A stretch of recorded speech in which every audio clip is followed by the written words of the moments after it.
Welcome and thank you for joining us. The tech investment landscape is entering a year of transformation, and this isn't just another cycle of M&A. There's cautious optimism, strategic recalibrations, as well as a focus on value creation.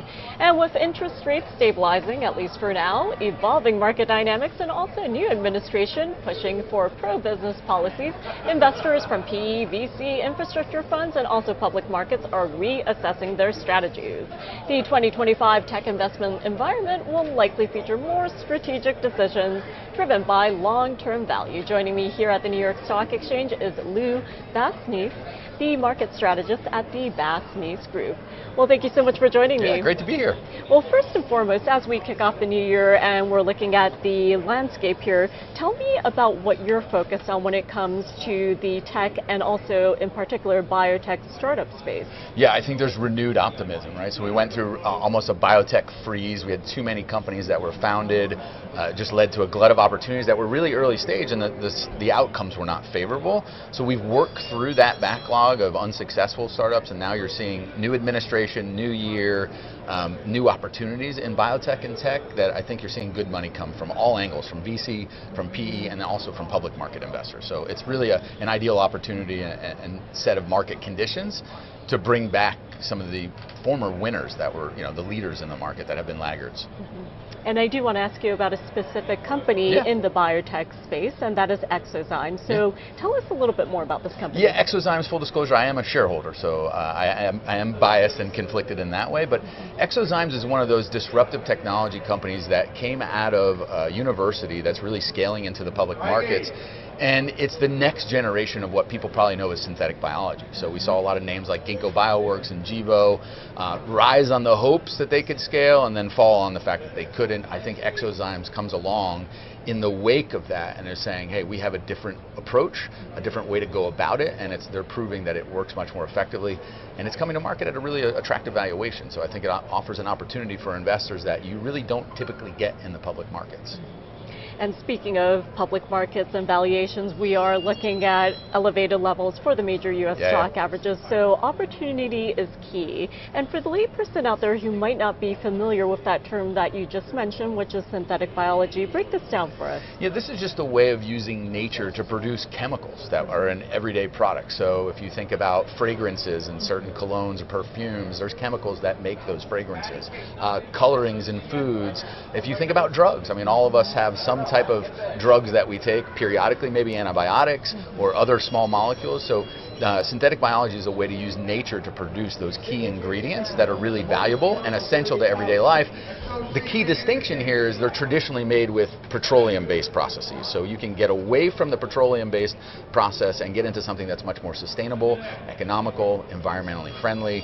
So it's just a lot of pros to it working. The first generation of synthetic biology, though, has yet to scale. So it worked on the benchtop and in the lab, but when you tried to produce it in larger volumes, it just didn't work out in an economic way. So I think that's the pitfall, but then the potential for a company like eXoZymes to come in and really catalyze change there. And I do want to ask you about the name eXoZyme and also how artificial intelligence comes into play. We know that that is something that not just Wall Street but Main Street has been paying attention to. So tell us about the role that AI plays. Yeah, so eXoZymes, the name is it's doing it outside the cell, which is the key differentiation for eXoZymes. But I think what's even more important and timely, as you mentioned, is the AI angle here. So there's a lot of companies that say they're AI, right? You think of two groups, right? I think one is the equipment and service providers, so the chip makers like NVIDIA and ARM and AMD, and then ChatGPTs and Perplexity, right? They provide equipment or service. But then there's actual solution and product providers, which is, I think, where eXoZymes fits in. And they have a technology that now is being accelerated and made more impactful because of AI. So if you think back, first generation synthetic biology would take a year or more to come up with a compound, to develop it, go from idea to product. eXoZymes comes along, they're doing it in months and quarters. They layer in AI, and now in their most recent release, they're doing it in a matter of weeks. So it is absolutely an AI company, but it's an AI solution and product provider, not the traditional, hey, when an investor says, hey, do you own any AI stocks, everyone thinks NVIDIA, right? So I think you have to get away from that. You talked about valuations. I mean, the valuations for those mega cap companies have gotten overstretched. That's why you find opportunities in small and micro caps in that area of the market. And I do want to zoom in on eXoZymes and also the market that it is targeting. So tell us about this and how do you assess this marketplace? Yeah, I look at their market, it's a blessing and potentially a curse for management, so they have to execute. So most companies have one product, one market, it's fail or succeed. They can make any kind of compounds, any chemical compounds. So that opens up infinite opportunities and options for them to go in. For an investor, that's great. You have unlimited upside for the markets that they can go after. But what I think strategic about them is they're going after markets that they can penetrate quickly. So it's nutraceuticals and then pharmaceuticals. So easy way to get into the pharmaceutical market is through a nutraceutical. They're going after flavors, fragrances, and food colorings, right? And then longer term, which are very huge markets, you get into things like biofuels. So sustainable aviation fuel, which is mandated in Europe. That's a longer term, but you systematically and methodically look to go into those markets, which I think the management team here understands. I liken it to a gambling analogy where most companies are one number on the roulette wheel.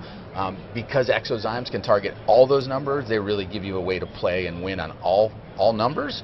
It comes down to execution and management making the right market choices, and that's the bet that you're making when you invest in a company like eXoZymes, that management can do that in a strategic way. And finally, I do want to ask you about the addressable market. So in not just the short or medium term, in the long term, what do you see happening here? Yeah, I mean, this sounds ridiculous, but it's in the trillions of trillions of dollars, and that's backed by McKinsey did a study about 6 or 7 years ago on the economic impact of synthetic biology type technologies. Like I mentioned earlier, it impacts everything we're doing, everyday life. If you look around the products that you're using, whether it's you're consuming or they're on your desk in electronics, there's some petroleum-based process or chemical in there. So I really believe the opportunities are limitless, but then you have to build a business case around that, right? What ones make the most sense? Which ones are going to return the most economic value to shareholders and have the most impact? So.